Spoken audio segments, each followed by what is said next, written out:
소개받은 김봉섭입니다. 창조과학에 대해서 들어보신 분도 계시고 들어보신 분도 계실 것 같은데 최대한 쉽게 창조과학에 대해서 좀 설명하도록 하겠습니다.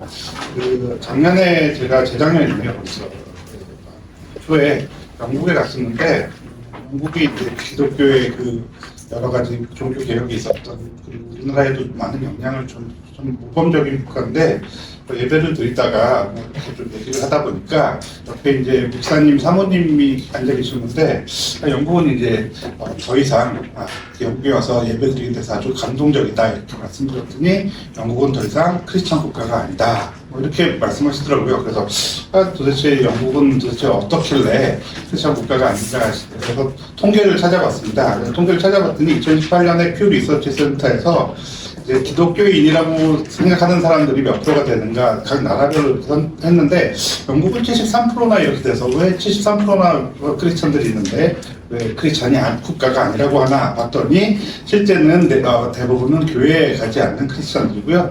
교회에 가는 크리스천들은 한 10% 내외 그리고 뭐 이렇게 있었고, 그나마도 그 크리스천이라고 자기를 생각하는 사람들 중에서 성경의 권위를 인정하는 사람들이 그 교회 안 가는 사람들은 뭐 60% 한 절반 정도였고, 교회 안 가는 사람들은 20% 수준, 그리고 교회 상관없는 사람들은 1%, 아예 성경의 권위가 바닥으로 떨어져 있는 것들을 확인할 수 있었고요.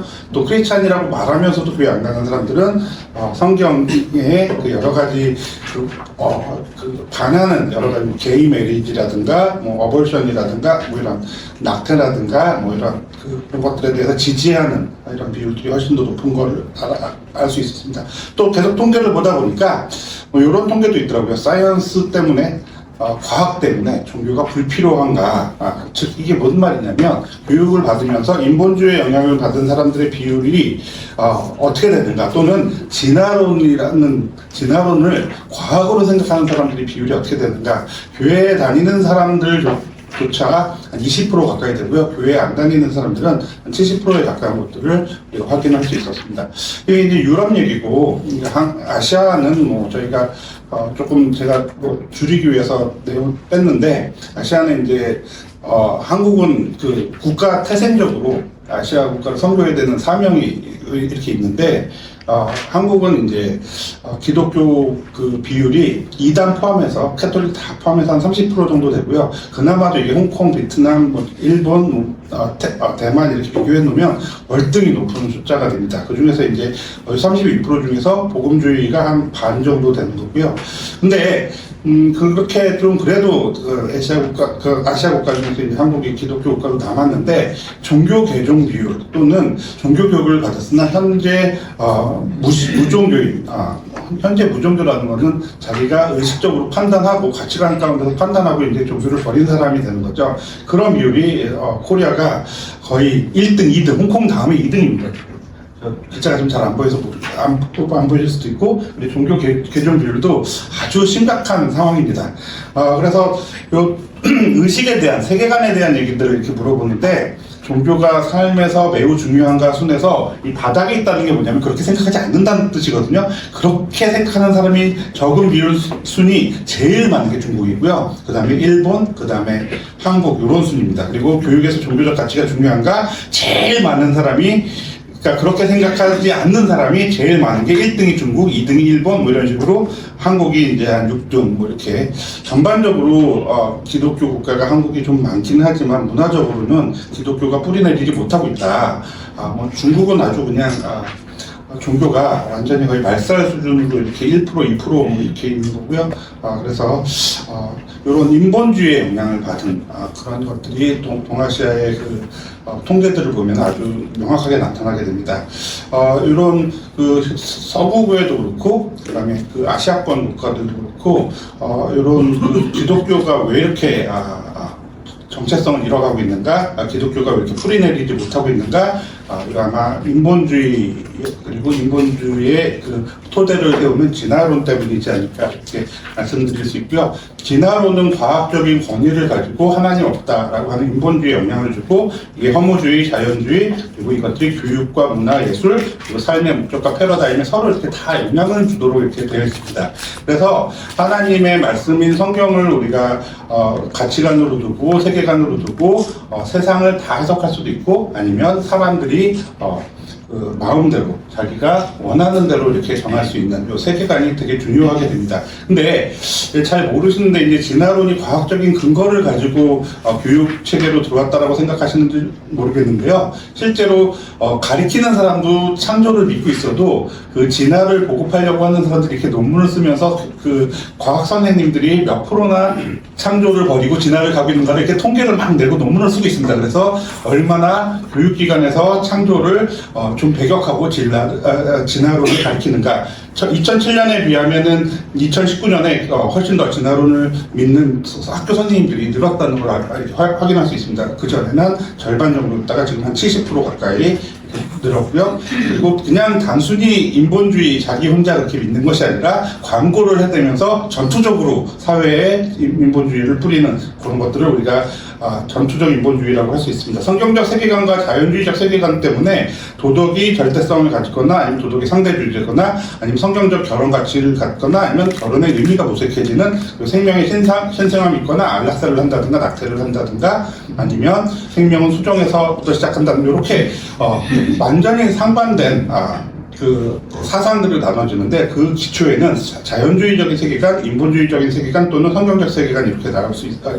우리가 구분할 수 있을 것 같습니다. 인본주의란 무엇인가? 그래서 인본주의는 인간의 이성과 연민, 그리고 신이나 초자연적인 존재를 믿지 않아도 윤리적이고 의미 있는 삶을 살 수 있는 인간의 공통된 능력을 강조하는 세계관. 그럴듯하지 않습니까? 이성과 과학을, 그리고 윤리와 자비를, 그리고 의미한 목적을 중요하게 생각하고, 천국 그런 거 생각하지 말고 이 생애만 집중하자. 그래서 하나님 없이 선해지자는 철학입니다. 이게 악해지자는 철학이면 인본주의 구분하는 게 그렇게 어렵지 않은데, 선해지자는 철학인데 뭐냐? 하나님 없이 선해지자는 철학입니다. 그래서 인본주의가 이게 선한 건 줄 알고 우리가 혼동을 하게 됩니다.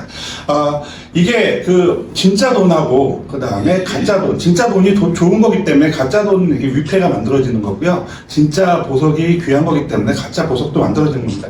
진짜 기독교적인 세계관이 진짜기 때문에 그것들을 흉내낸 선한 어떤 것들이 나오는 거고요. 그래서 성경적 세계관하고 세속적 세계관, 인본주의적 세계관, 바알적 세계관이 이렇게 대결을 하게 되는 겁니다. 근데 이게 어디서 대결을 하는가? 학문의 영역에서, 그다음에 진리의 영역에서 대결을 하게 되는 거고요. 그것 때문에 학문의 영역에서 교육기관 이름으로 여러분들한테 가르쳐지고, 교과서라는 이름으로, 그리고 미디어에 이렇게 나타나게 됩니다. 왜냐하면 학문은 영적 전쟁의 중립부대인가? 그렇지 않고요. 이성을 척도로 해서 객관적이고 중립적이라고 간주되지만 사실은 그 사람 안에 있는 세계관, 그리고 그것들이 영적 전쟁의 싸움터가 이렇게 된다는 것들을 우리가 확인할 수가 있습니다. 그러면 성경이 진리가 된다라고 우리가 주장을 했으니까, 또 그리고 그 사람들이 성경을 또 이제 비판을 할 때는 서로 이렇게 순환 논리라고 얘기를 하거든요. 성경이 하나님의 말씀이고 에러가 없고, 왜냐하면 성경에 그렇게 써 있으니까. 근데 이 서큘러 리즈닝을 깨는 객관적인 증거가 있고 주관적인 증거가 있습니다. 그래서 객관적인 증거는 예수님의 부활이고, 그 다음에 창조의 증거고, 그 다음에 성경에 기록되어 있는 많은 예언이 그 많은 천년의 이상의 시간을 지나서 성취가 되고, 그 다음에 유대민족이 한 자리로 온다. 물론 개인적인 여러 가지 증거들도 있을 수 있지만, 이런 객관적인 증거와 주관적인 증거들을 통해서 성경이 진리가 되는 것들을 우리가 확인할 수 있고요. 그것 때문에 그 안에서 성경적으로 조금 더 우리가 확신을 받을 수 있을 것 같습니다. 근데 종교 그 솔라 스크립처, 성경은 하나님의 말씀인데 이 성경으로 돌아가야 된다. 요거에 대한 운동이 어디랑 좀 비슷하냐면요.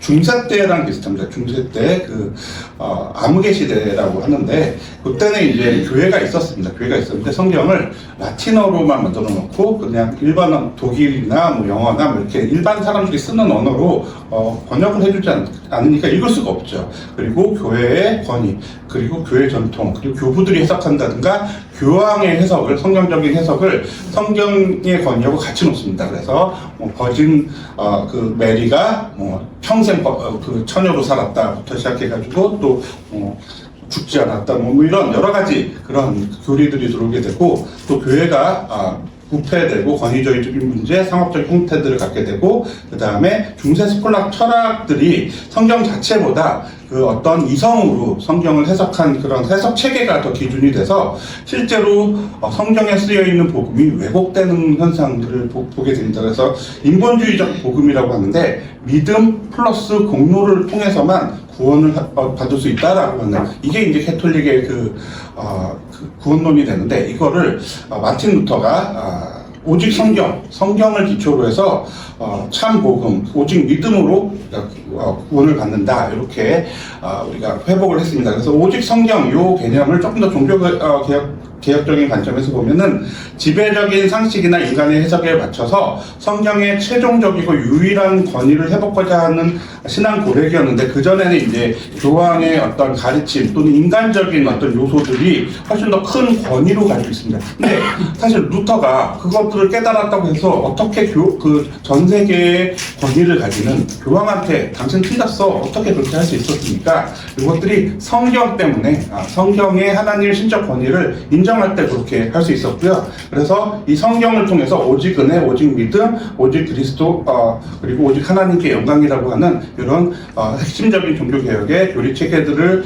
세울 수 있었습니다. 이런 똑같은 일들이 지금도 필요하다라고 생각이 됩니다. 지금 진화론, 그리고 인본주의, 그럴듯한 좋은 것들이 교육을 받아서 대다수가 그렇게 믿고 있는데, 오직 그럼 성경이 현대적으로 어떻게 해석이 될 수 있는가? 성경의 권위가 인간의 과학적인 해석에 의해서 위협받는 상황에 지금 도래를 했습니다. 성경은 크게 하나님의 이 땅 가운데서 허락하신 계시는 크게 두 가지로 볼 수 있는데요. 성경을 통한 특별한 계시, 특별 계시라고 하고, 그 다음에 이 자연 계시, 그것들을, 자연은 일반 계시, 이 자연 세계. 그래서 요 계시 두 가지를 우리가 이해한다면 요 성경하고 그 자연은 충돌되면 안 됩니다. 이게 하나님이 근원이시기 때문에 충돌될 수 없고, 그리고 일반 계시 해석은 반드시 성경의 그 빛 아래서 이루어져야 됩니다. 그래서 오직 성경은 그 종교개혁 당시와 마찬가지로 오늘날에도 여전히 유효하다고 생각이 됩니다. 그래서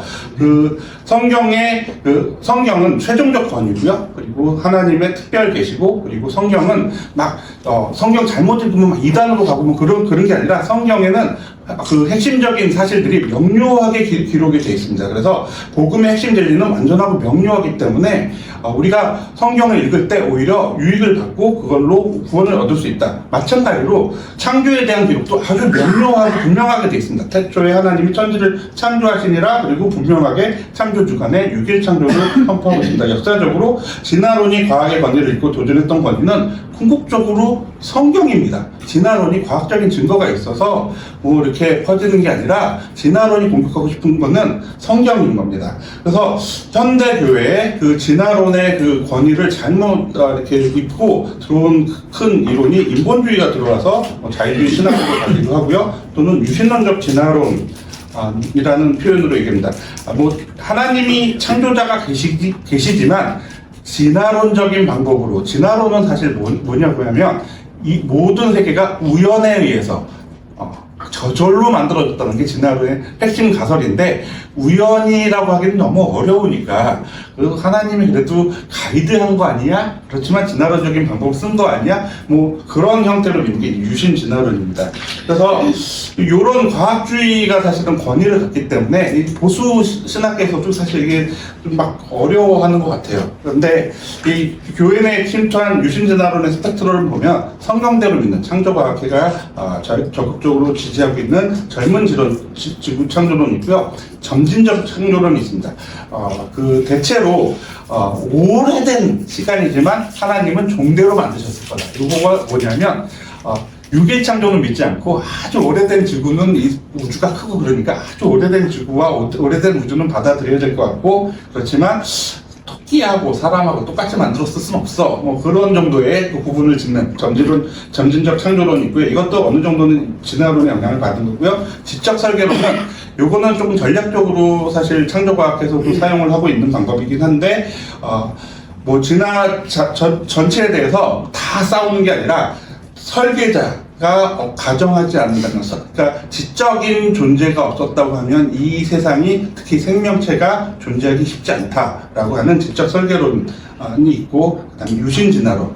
하나 창조주는 계시지만 성경의 기록이 아니고 자연과학계에서, 주류과학계에서 얘기하는 형태의 진화론적인 방법으로 만들었다라고 하는 스펙트럼들이 있습니다.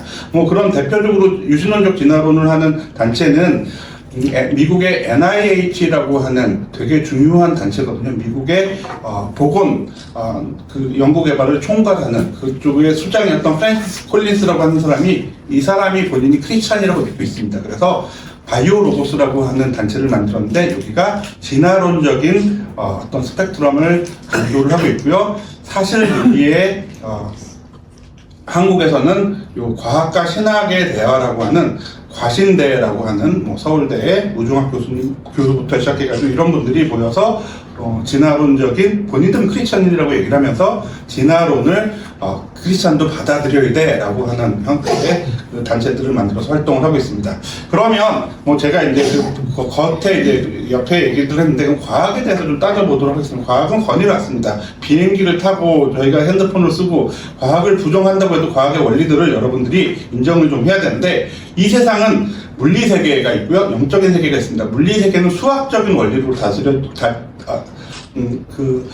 법이 수학적인 언어로 이렇게 다스려지게 되고, 영적인 세계는 수학이 적용이 되지 않습니다. 러브 더하기 러브가 뭡니까? 뭐 널리지 더하기 널리지 뭐 이런 거 없습니다. 그러니까 물리 세계는 순전히 수학적인 언어로 이렇게 다스려지는 법이고, 영적인 세계는 수학적으로 다스려지지 않는 법입니다. 어쨌든 이 서로 지배하는 법이 다르다는 것, 그리고 시간과 공간과 물질과 이렇게 만들어졌다는 게 창세기 1장 1절에 나와 있습니다.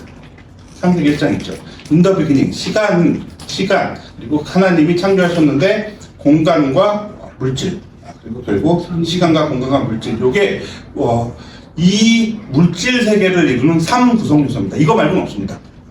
그리고 이거를 깨닫게 되는 게 언제냐면 중세의회 성경을 읽으면서 종교개혁을 하게 됐고요. 그 종교개혁을 하면서 성경을 읽게 되니까 이 창세기 1장 1절도 읽게 됐고, 하나님의 성품들도 만들어지게 됐고, 그걸부터 유니버스라는 개념들이 만들어지고, 통일장 이론을 찾기 위한 노력 가운데서 만들어진 게 과학혁명입니다. 그리고 과학혁명의 그것들이 세상에 대한 바른 이해이기 때문에 그것들이 영향을 줘서 만들어지는 게 산업혁명이고, 지금 현재 우리가 누리는 혁명들은 사실 산업혁명의 그 혜택들로 우리가 누리게 되는 거죠. 그래서 태초에 하나님이 천지를 창조하셨다. 요게 세상을 바꾼 되게 중요한 이해입니다. 세상에 대한 이해. 그전에는 뭐 산을 다스리는 산신령, 하늘, 뭐 바다를 다스리는 용왕신, 뭐 이런 식으로 우리의 생사하고 주관은 조상들한테 저희가 전했잖아요.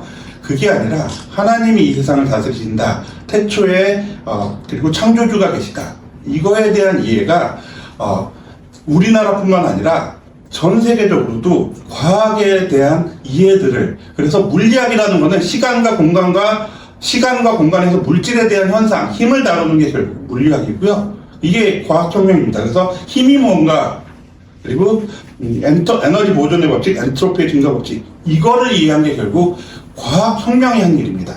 그래서 아이작 뉴턴이 사실 힘이 뭔가 그 중력장의 법칙을 정리를 하면서 얘기하는 것들이 창조주를 얘기를 고백할 수밖에 없죠. 아이작 뉴턴이 이렇게 고백하고. 어쨌든 그 과학은 종류가 있습니다. 과학은 실험과학이 있고요. 이론과학. 실험과학은 매일매일 반복되는 현상 가운데서 계속 관찰되는 그런 게 이제 실험과학이라고 할 수 있고, 이론과학은 과학, 물리적인 세계는 수학적으로 이렇게 만들어졌다고 했으니까 이론적으로 수학적으로 풀어낼 수 있습니다. 근데 비이상성 때문에 실험과학의 권위가 무조건 높습니다. 이론하는 사람들은 무조건 실험한테 맞춰야 돼요. 왜냐면 아무리 수학적으로 이쁘게 우리가 식으로 표현한다고 해도 비이상성은 이론과학을 찾아낼 수 없거든요. 그래서 실험과학이 비이상성까지 포함하면 가장 절대 권위를 갖게 되고, 이론과학은 실험과학을 서포트하는 형태. 요거까지가 이제 오퍼레이셔널 사이언스, 실제로 작동하는 사이언스라고 하는데, 또 하나의 사이언스가 있는 게 뭐냐면 창조론, 진화론, 인류의 나이 뭐 이런 것들이에요. 이런 것들은 실험할 수가 없습니다. 반복되지 않아요. 이런 것들은 실험이 불가능하고 관찰만 가능합니다. 그래서 사실은 어떤 신념 체계를 가지고 해석할 수밖에 없는 거예요. 그런 것들은 권위가 다를 수밖에 없죠. 그러니까 사실 역사과학은 과학이라는 언어 표현을 쓰기보다는 역사라고 불러야 됩니다. 그래서 과학적인 도구를 쓴 역사학으로 부르는 게 맞지 과학이라고 부르면 안 됩니다. 과학은 실험과학이랑 이론과학만 있는데 역사과학은 과학적인 툴을 쓴 역사학이라 불러야 마땅하다. 왜냐하면 과학의 권위를 잘못 뒤집어 쓸 수 있기 때문입니다. 왜냐하면 과학은 반드시 공학으로 검증이 됩니다. 매일매일 실험에서 반복이 돼야 되니까. 그러면 진화가 만약에 사실이라고 하면 매일매일 관찰되는 여러 가지 산업적인 공학적인 것들로 검증이 돼야 되는데 그런지 한번 저희가 확인해 볼 수 있습니다. 진화의 핵심 가설은 크게 두 가지인데요. 생명이 저절로 만들어졌다. 그 다음에 저절로 만들어진 다음에 생명이 온갖 종류의 종으로 다 진화했다.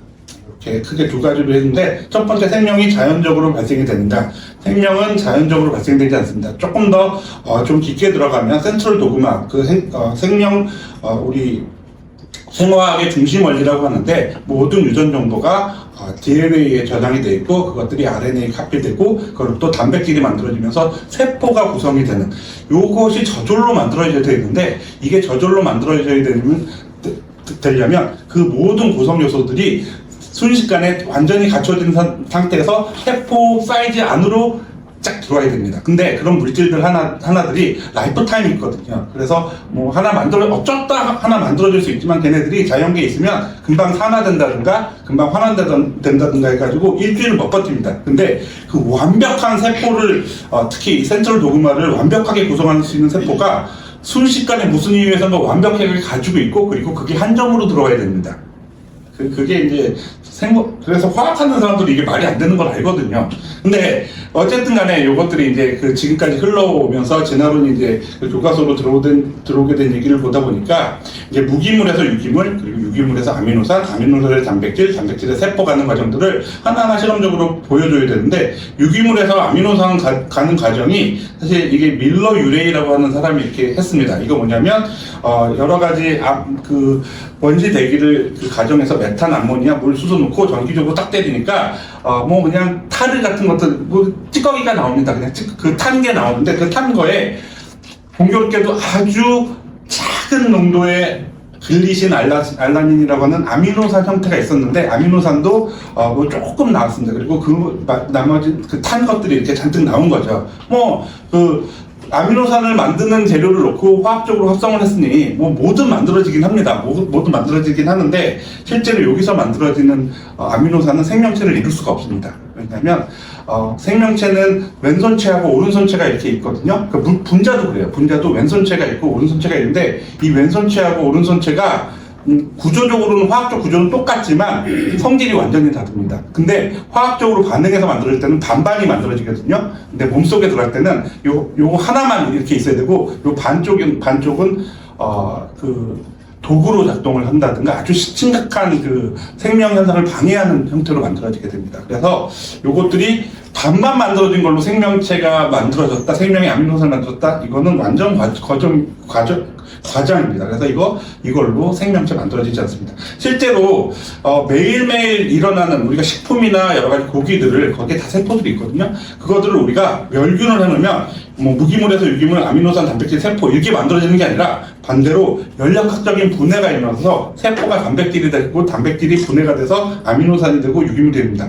여러분들이 끓이면 끓일수록 맛있다고 하는 게 뭐냐면 아미노산이 분해돼서 아미노산의 각각의 맛을 느낄 수 있는 거고 세포의 핵들이 분해가 돼서 조미료처럼 세포의 핵의 깊은 맛, 누클레오타이드라고 하는데 그 깊은 맛을 여러분들이 느끼게 될 때 깊은 맛이 나오게 되는 겁니다. 분해가 일어나지 합성이 일어나서 세포가 만들어지는 일은 식품산업 전체, 의약산업 전체에 없습니다.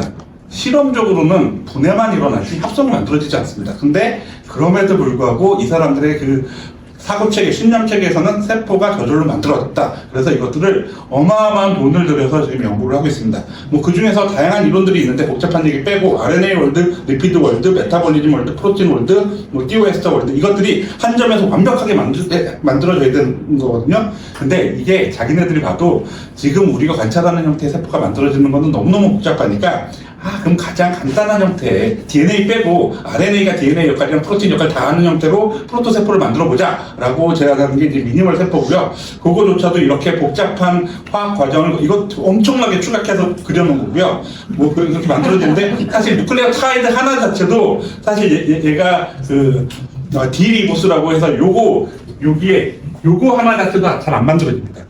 근데 어쨌든 뭐 이렇게 만들어진다고 우겨가지고 해야 되는데 그거 뭐 안 만들어지는 거 지금 화학자들이 지금 다 고생하고 있고요.